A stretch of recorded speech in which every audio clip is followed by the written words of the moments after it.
Buenos días, jóvenes del grado octavo. Reciban un saludo de paz y bien en nombre de nuestro Señor Jesucristo.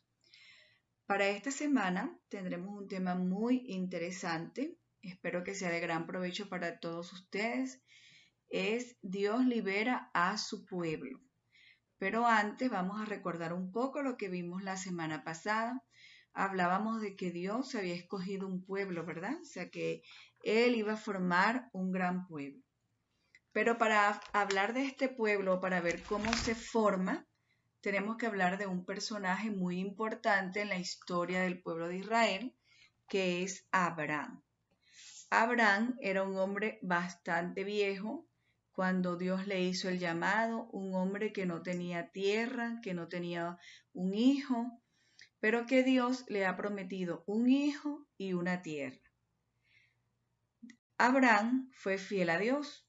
Él escuchó su palabra, escuchó las promesas que le hacía y creyó. Nos cuenta la Sagrada Escritura de que creyó contra toda esperanza y que hizo realidad eso que el Señor le decía. Cambió su vida por completo, se fue a la tierra que Dios le mostró, se fue creyendo en la promesa de un hijo y en todo momento confió en el Señor. Ese es de pronto el gran ejemplo que Abraham nos deja a todos nosotros en el día de hoy, porque alguno puede preguntarse, bueno, ¿y yo qué tengo que ver con Abraham? Si Abraham fue pues una persona de muchos siglos atrás y nosotros qué tenemos que ver con él, pues sí tenemos que ver con él. Es el padre de la fe, por lo tanto él nos ha dado también esta obediencia a Dios, esta confianza a Dios, y es un gran ejemplo a seguir. También decíamos que Dios quiere formar un gran pueblo, ¿verdad? Entonces, el pueblo se forma primeramente con Abraham y pues ahora en esta semana vamos a ver qué sigue. Los invito a estar atentos, a escuchar, a leer muy bien el contenido que se les ha enviado. Un pueblo numeroso. No era raro que los pastores nómadas que vivían en Canaán, luego llamado también Israel o Palestina, al momento de la sequía se fueran a Egipto, donde las cosechas y el pasto para el ganado estaban asegurados gracias a las crecidas del río Nilo. La Biblia cuenta que en Egipto Israel se hizo un pueblo numeroso. Los egipcios los sometieron a trabajos forzados e incluso quisieron eliminarlos matando a los niños varones, al nacer. Sin embargo, Moisés logró escapar de este destino y pudo crecer en la corte del faraón. Pues este pueblo, el pueblo de Israel, bajó a Egipto, se hizo muy numeroso, porque recordemos también que ellos tenían como prioridad la procreación, el tener descendencia. Entonces se hicieron muy numerosos y esto asustó mucho al faraón y por eso manda matar a todos los niños varones para que no se multiplicaran. La liberación de Egipto. Moisés, enterado de su origen israelita, se marchó de Egipto hacia la región de Madián.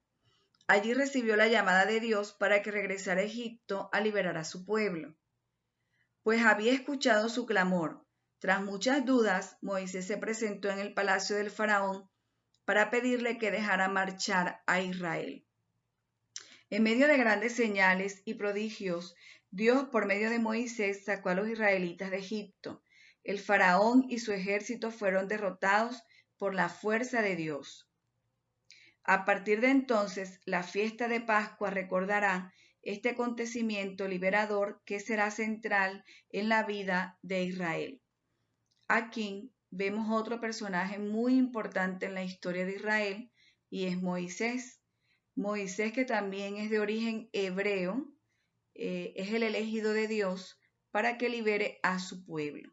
Y algo importante que vemos aquí es que Dios escucha el clamor de este pueblo, así como escucha nuestras súplicas y nuestras peticiones a diario. De esa misma manera escuchó el clamor de este pueblo que estaba en esclavitud. Y Dios no es indiferente al sufrimiento del hombre. Por eso traza un plan de salvación, escoge un hombre que fue Moisés para que salvara a su pueblo. La alianza del Sinaí.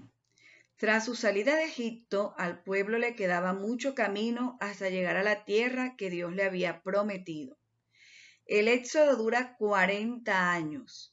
El peregrinar por el desierto se prolonga muchísimo más del requerido para ir desde Egipto hasta Canaán, porque hacía falta tiempo para educar al pueblo y porque había una generación que había interiorizado tanto la esclavitud que era incapaz de vivir en libertad. Durante este periodo los israelitas recobran la identidad y la dignidad como pueblo que habían perdido en Egipto. Se organizan y van orientando sus deseos de plenitud hacia la oferta que Dios les hace por medio de Moisés. Al llegar al monte Sinaí, en pleno desierto, Dios le ofrece una alianza, un pacto. Él será su Dios y ellos serán su pueblo. Las cláusulas de ese pacto son los 10 mandamientos que Moisés baja de la cumbre del monte, grabados en 2 losas de piedra. Si el pueblo acepta ser pueblo de Dios, entonces tendrá que respetar una serie de condiciones con respecto a Dios y a los demás. Esta alianza da identidad y cohesión al pueblo de Israel con Dios, ese Dios que acompaña, sustenta y que hace descansar en su fidelidad.